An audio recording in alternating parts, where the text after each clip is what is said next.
ಶುಭೋದಯ ಎಲ್ಲರಿಗೂ. ಹೇಗಿದ್ದೀರಾ ಎಲ್ಲರೂ? ನಾನಂತೂ ಸೂಪರ್ ಆಗಿದ್ದೇನೆ. ಇವತ್ತಿನ ವ್ಲಾಗ್ ಶುರು ಮಾಡುವ ಅದಕ್ಕಿಂತ ಮೊದಲು ಏಕ್ ಕಪ್ ಚಾಯ್ ತೋ ಬಂತಾ ಹೇ.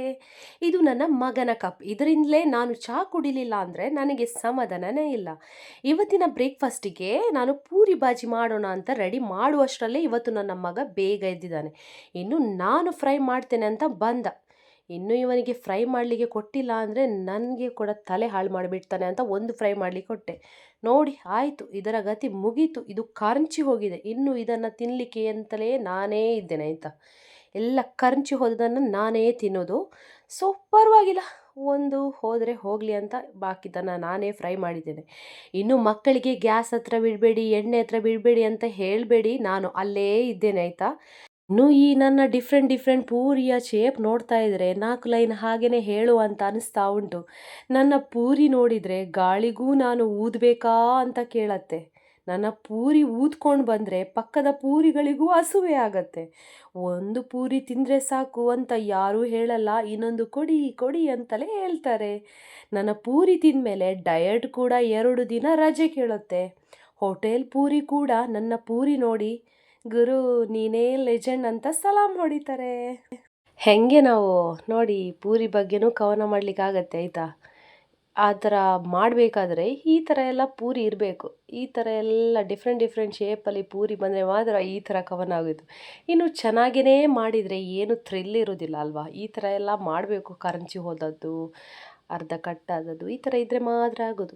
ಇನ್ನು ಪೂರಿಗೆ ಬಾಜಿ ಕಾಂಬಿನೇಷನ್ ಒಂದು ಸಖತ್ತಾಗೋದು. ನನ್ನ ಹಸ್ಬೆಂಡಿಗೆ ಪೂರಿ ಬಾಜಿ ತುಂಬ ಇಷ್ಟ. ಸೊ ಪೂರಿ ಬಾಜಿ ಮಾಡಿದರೆ ಅವರಿಗೆ ತುಂಬ ಖುಷಿ ಆಗುತ್ತೆ. ಪೂರಿ ಬಾಜಿ ಎಲ್ಲ ಮಾಡಿ ರೆಡಿ ಮಾಡಿ ಎಲ್ರಿಗೆ ಎಲ್ಲ ಫ್ರೈ ಮಾಡಿ ಇಡೋದಿಲ್ಲ, ಕೇವಲ ಮಗನಿಗೆ ಮಾತ್ರ 2 ಫ್ರೈ ಮಾಡ್ತೇನೆ. ಯಾಕಂದರೆ ಅದು ಫ್ರೈ ಮಾಡಿಟ್ರೆ ಎಲ್ಲ ಆಗ್ತದೆ, ಅದಕ್ಕೆ ನನಗೆ ಇಷ್ಟ ಆಗೋದಿಲ್ಲ ಆಯಿತಾ. ಸೊ ಏನಂದರೆ ಬೆಳಿಗ್ಗೆ ಎಷ್ಟು ಬೇಗ ಎದ್ರೂ ಎಂತ ಮಾಡಿದರೂ ಟೈಮೇ ಸಾಕಾಗೋದಿಲ್ಲ ಆಯಿತಾ. ಎಂತ ಅಂದರೆ ಹೇಗೆ 7:30 ಆಯಿತು ಅಂತ 7:30 ಆದಮೇಲೆ ಏನಿಲ್ಲ, ಅದು ಸುಯ್ಯ ಹೋಗುತ್ತೆ ಟೈಮು. ಯಾಕಂದರೆ ಮಗನಿಗೆ ತಿನಿಸುಕ ಅವನಿಗೆ ಒಂದು ಬೈಟ್ ಕೊಟ್ಟು ಇನ್ನೊಂದು ಸಲ ನಾನು ಹೋಗಿ ಮಂಗಳೂರಿಗೆ ಹೋಗಿ ಬರ್ಬೋದು, ಅಷ್ಟು ಮೆಲ್ಲ ತಿನ್ನೋದು. ಆ ಒಂದು ಬೈಟ್ ತಿನ್ನು ತಿನ್ನು ತಿನ್ನು ಅಂತ ಹೇಳಿ ಹೇಳಿ ಹೇಳಿ 2 ಪೂರಿ ತೊಗೊಂಡ್ರೆ ಆ 2 ಪೂರಿನ 1-1:30 ತಿನ್ನಲಿಕ್ಕೆ ನನಗೆ ಸಾಕು ಮಾಡಿಸ್ತಾನೆ. ಇನ್ನು ಶಾಲೆಯಲ್ಲಿ ಹೇಗೆ ಊಟ ಮಾಡ್ತಾನಾ ಏನೋ, ನನಗೆ ಅದೇ ಅನಿಸೋದು. ಟಿಫಿನ್ ಖಾಲಿ ಮಾಡಿ ಬರ್ತಾನೆ, ಅದೊಂದು ಖುಷಿ ಆಗೋದು ನನಗೆ. ಮತ್ತು ಎಲ್ಲ ಮಕ್ಕಳು ಶಾಲೆಯಲ್ಲಿ ಊಟ ಮಾಡ್ತಾರೆ ಆಯಿತಾ. ಯಾಕಂದರೆ ಸ್ವಲ್ಪ ಅವರಿಗೆ ಟೀಚರಿದ್ದು ಸ್ವಲ್ಪ ಭಯ ಇರ್ತದಲ್ಲ, ಫಿನಿಶ್ ಮಾಡು ಅಂತ ಹೇಳ್ತಾರಲ್ಲ, ಅದಕ್ಕಾಗಿ ಊಟ ಒಂದು ಮಾಡ್ತಾರೆ, ಅದೊಂದು ಖುಷಿ ಆಗೋದು.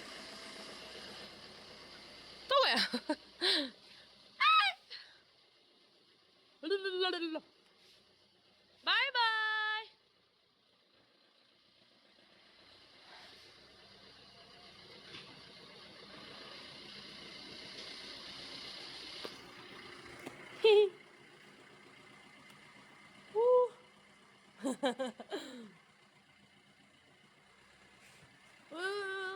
ಬಾಯ್ ಬಾಯ್. ಇನ್ನು ನನ್ನ ಮಗ ಶಾಲೆಗೆ ಹೋಗುವಾಗಲೇ ರಾತ್ರಿ ಊಟಕ್ಕೆ ಎಂತ ರೆಡಿ ಮಾಡಬೇಕು ಎಲ್ಲ ಹೇಳಿನೇ ಹೋಗ್ತಾನೆ. ನನಗೇನು ಕೆಲಸ ಇಲ್ಲ ಆಯಿತಾ.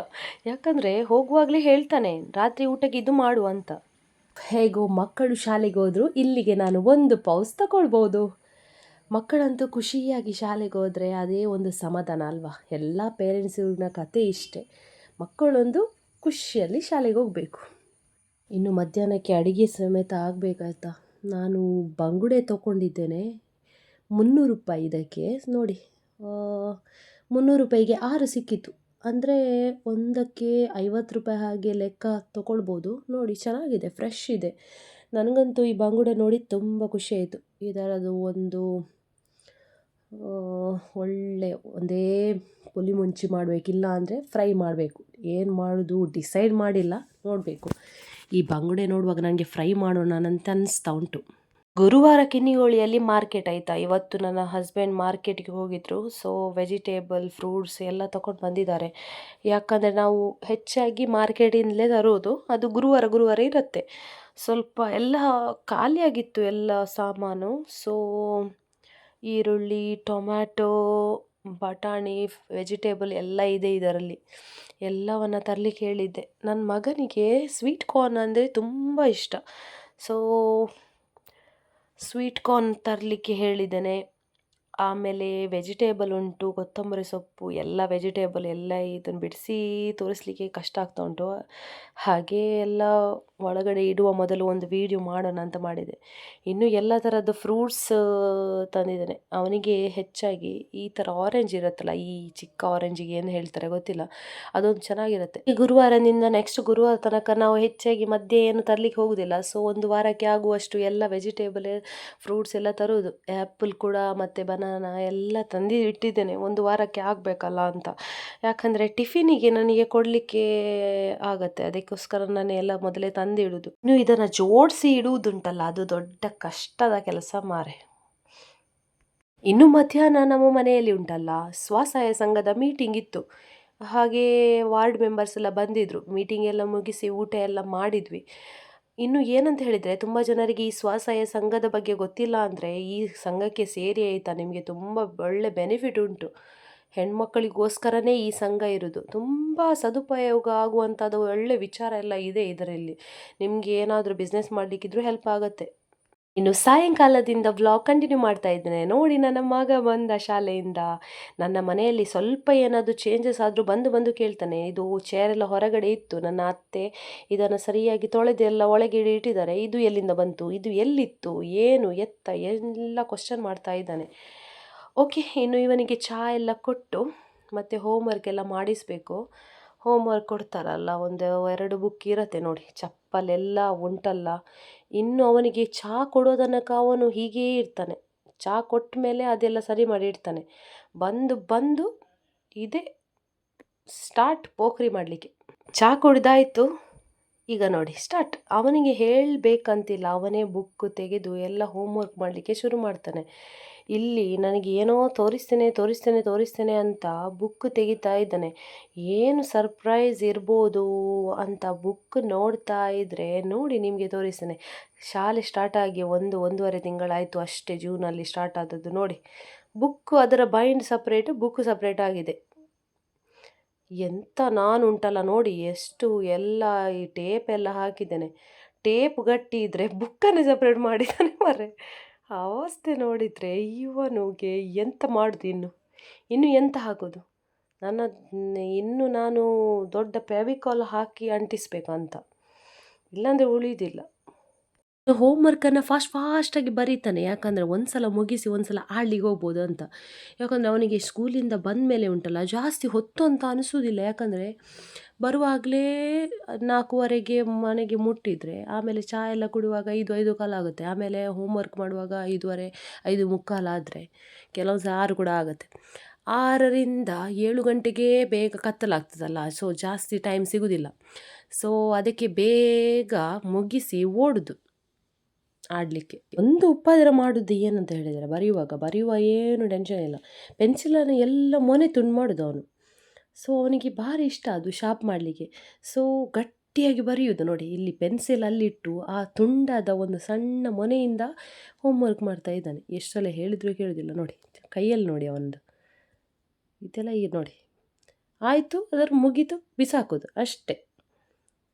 ಎಲ್ಲ ಒಂದು ಹೋಮ್ವರ್ಕ್ ಮಾಡುವಾಗ ಎಷ್ಟು ನೋಡಿ, ಇದು ತುಂಡು ಮಾಡಿ ಎಲ್ಲ ಬಿಸಾಕ್ತಾನೆ. ಇನ್ನು ಅವರ ಫೇವ್ರೆಟ್ ಟೈಮ್ ನೋಡಿ, ಆಟದ ಟೈಮ್. ಮಣ್ಣಿನ ಮಕ್ಕಳು ಅವರು ನೋಡಿ. ಮಣ್ಣಲ್ಲಿ ಆಡೋದು ಅಂದರೆ ನನ್ನ ಮಗನಿಗೆ ಎಷ್ಟು ಇಷ್ಟ ಅಂತ ಹೇಳಿದರೆ, ಅವನಿಗೆ ನಿಜವಾಗ್ಲೂ ಮಣ್ಣಲ್ಲಿ ಆಡಲಿಕ್ಕೆ ಇಲ್ಲ. ಡಾಕ್ಟರ್ ಹೇಳಿದ್ದಾರೆ ಅವನಿಗೆ ಸ್ವಲ್ಪ ಸ್ಕಿನ್ನಲ್ಲಿ ಎಲರ್ಜಿ ಇದೆ, ಅದಕ್ಕೆ ಮಣ್ಣಲ್ಲಿ ಮರಳಲ್ಲಿ ಆಡಲಿಕ್ಕಿಲ್ಲ. ಆದರೆ ಅವನಿಗೆ ಮಣ್ಣಲ್ಲಿ ಆಡೋದಂದರೆ ತುಂಬ ಇಷ್ಟ. ಆದರೆ ನಾನು ಹೆಚ್ಚಾಗಿ ರೆಸ್ಟ್ರಿಕ್ಟ್ ಮಾಡೋದಿಲ್ಲ, ಮಣ್ಣಲ್ಲೇ ಆಡಲಿಕ್ಕೆ ಬಿಡೋದು. ಯಾಕಂದರೆ ನಾವು ಕೂಡ ಚಿಕ್ಕದಿರುವಾಗ ಮಣ್ಣಲ್ಲಿ ಆಡ್ತಾ ಇದ್ವಿ, ನಮಗೆ ಎಂತ ಆಗ್ತಾ ಇರಲಿಲ್ಲ. ಆದರೆ ಈಗಿನ ಮಕ್ಕಳಿಗೆ ಈಗ ಮಣ್ಣಲ್ಲೇ ಏನು ಕಲುಷಿತ ಇದೆಯೋ ಏನೋ ಗೊತ್ತಿಲ್ಲ, ಆದರೆ ಮಣ್ಣಲ್ಲಿ ಸ್ವಲ್ಪ ಹೋದ ತಕ್ಷಣ ಅವ್ರಿಗೆ ಇರಿಟೇಷನ್ ಶುರುವಾಗುತ್ತೆ, ಸ್ಕಿನ್ ರ್ಯಾಷಸ್ ಅದು ಇದು ಶುರುವಾಗುತ್ತೆ. ಆದರೂ ಕೂಡ ನಾನು ಡಾಕ್ಟ್ರ್ ಹತ್ರ ಕರ್ಕೊಂಡು ಹೋಗ್ತೇನೆ, ಆದರೂ ಮಣ್ಣಲ್ಲಿ ಆಡಿಸೋದು ಮಾತ್ರ ನಿಲ್ಲಿಸೋದಿಲ್ಲ. ಸೊ ನೋಡಿ, ಅವನಿಗೆ ಇದೆಲ್ಲ ಆಡೋದು. ಈಗ JCB ಮತ್ತು ಟಿಪ್ಪರ್ ಒಂದು ಎಲ್ಲೋ ಹೋಗಿದೆ. ಇಲ್ಲಾಂದರೆ ಈ ಕೊಕ್ಕೆಯಲ್ಲಿ ಮಣ್ಣು ತೆಗೆಯುವುದು, JCBಯಲ್ಲಿ ಹಾಕೋದು, ಟಿಪ್ಪರಲ್ಲಿ ಹಾಕೋದು, ಒಂದೇ ಕೆಲಸ.